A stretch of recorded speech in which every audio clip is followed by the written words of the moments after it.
He had everything: power, wealth, fame. But at night, his own thoughts chased him like a storm. That's when he walked into the forest and disappeared. No one knew where he went. The golden palace gleamed under the morning sun, but King Aldrich felt only shadows within his heart. Despite commanding vast armies and endless treasures, sleep eluded him. His words had become weapons sharp, cutting, leaving wounds in everyone around him, including himself. "Your Majesty," whispered his advisor, "perhaps you need rest?" Rest? The king snapped and caught himself. Even now, his words felt like stones thrown into still water, creating ripples of tension. I don't know how to rest anymore." That evening, as rain drummed against the palace windows, the king found himself walking alone to the ancient monastery at the edge of his kingdom. The old monk, Master Chun, was tending to his garden despite the drizzle. "I have everything," the king said without preamble, "yet I feel empty. My words hurt others. My thoughts race like wild horses. Can you help me?" Master Chun looked up from his flowers, water droplets glistening on his weathered face. "Your Majesty, when did you last listen to the sound of your own silence?" "Silence? But I'm a king.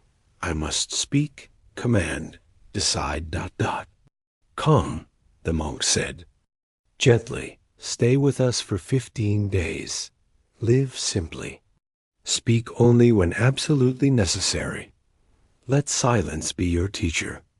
The king's first impulse was to refuse, but something in the monk's eyes' deep peace, like a still mountain lake, made him nod. The first morning, Aldrich woke to the monastery bell at dawn. His mouth opened to complain about the early hour, but he caught himself. Silence, he remembered. By midday, he was pacing the small meditation hall like a caged lion. His mind screamed with unfinished conversations, urgent decisions, angry retorts he couldn't voice. The young monks moved around, him like gentle streams around a boulder, their soft footsteps somehow making his inner noise feel deafening. "This is torture," he whispered to Master Chun that evening. The monk simply smiled and placed a cup of tea before him. "Listen," he said softly. "What do you hear?" Aldrich strained his ears. "Nothing. Just ... nothing." "Ah," Chun nodded. "But nothing is something, isn't it?" On the fourth morning, something shifted. As Aldrich sat in the garden, instead of focusing on his frustration, he noticed the way dewdrops caught the light on spider webs. He'd never seen anything so delicate, so perfect. A small bird landed near his feet, cocking its head curiously. In his palace, he would have shooed it away or called for a servant to clean up any mess. Now, he simply watched. The bird hopped closer, as if sensing his stillness. "Your Majesty looks different," observed Brother Thomas, a young monk, as they young monk. Worked together pulling weeds. Aldrich started to respond with his usual sharp wit, then paused. Did he look different? He caught his reflection in the pond. The hard lines around his eyes seemed softer somehow. That night, instead of tossing restlessly, he fell asleep to the sound of wind through bamboo. A crisis arrived on the 8th day. A messenger burst into the monastery courtyard, demanding immediate audience with the king. "Your Majesty, the neighboring kingdom threatens war. They say you insulted their ambassador last month. You must return immediately and respond." Every fiber of Aldrich's being screamed to rush back, to shout orders, to fix everything with words and force. But Master Chun's gentle hand on his shoulder reminded him of his commitment. "Tell them," the king said slowly, his voice surprisingly calm. that I will respond in 7 days. I am ... learning something important." The messenger's jaw dropped, but something in the king's tone, not arrogant or dismissive, but deeply centered, made him bow and leave without argument. "That was the hardest thing I've ever done," Aldrich confessed to Master Chun. "Was it? Or was it the easiest?" the monk replied. "When we stop pushing the river, we discover it knows its own way to the sea."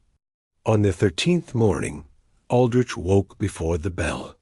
He sat in the garden as the world slowly brightened, and for the first time in years, his mind was ... quiet, not empty, but peaceful. Like a clear lake reflecting the sky, he watched the sun paint the mountains gold, and realized he was smiling not the practiced smile of a king, but the genuine joy of someone truly present in the moment. "I understand now," he said softly to Master Chun as they walked among the prayer flags. "All these years, I thought my power came from my words, my commands, my ability to fill every silence with my voice. But I was just ... making noise.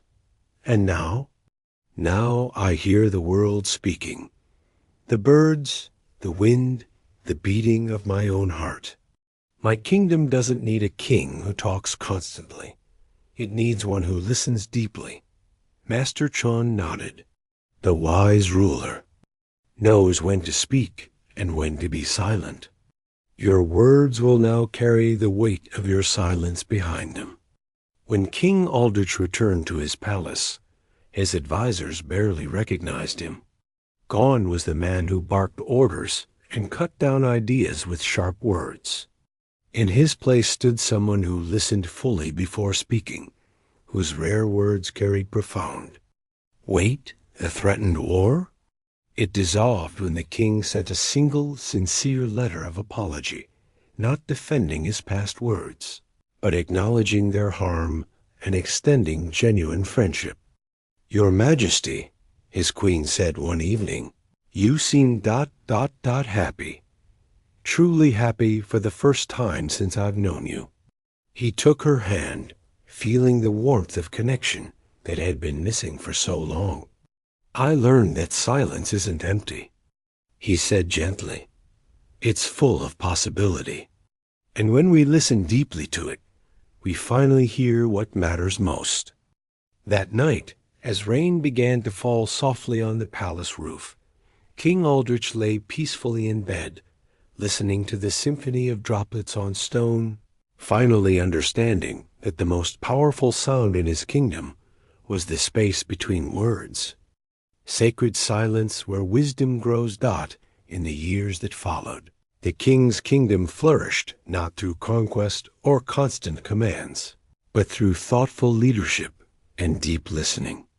He had learned what the ancient masters knew, that our words shape our world, but our silence shapes our words.